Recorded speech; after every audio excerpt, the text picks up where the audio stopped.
C'est l'histoire de deux jumeaux. Identiques, parce qu'il y a des jumeaux vraiment identiques. Identiques, mais qui n'avaient pas la même vie. L'un, c'était un véritable serviteur de Dieu. L'autre, c'était un brigand, un fumeur. Un homme qui aimait aller dans les boîtes et jouer au casino.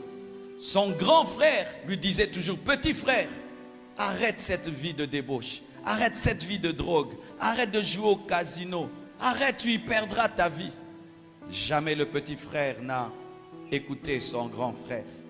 Et un jour, le petit frère va, il joue au casino et il avait bu.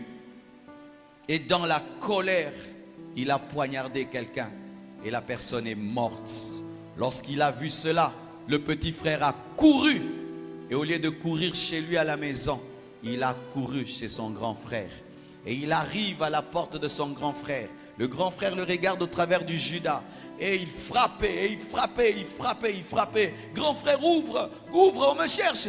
Et son grand frère regarde et il voit que son frère avait du sang sur sa robe. Il ouvre la porte et il ne le juge pas, il ne le condamne pas. Il dit, grand frère, j'ai tué, on va m'arrêter, on va me tuer. Grand frère, fais quelque chose, grand frère.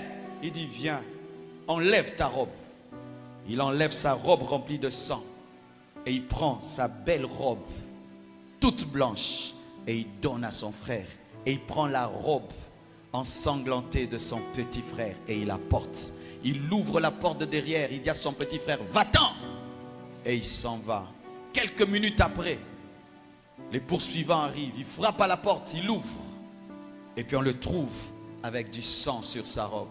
On commence à lui poser des questions. Comme c'était un homme vrai, il ne disait rien.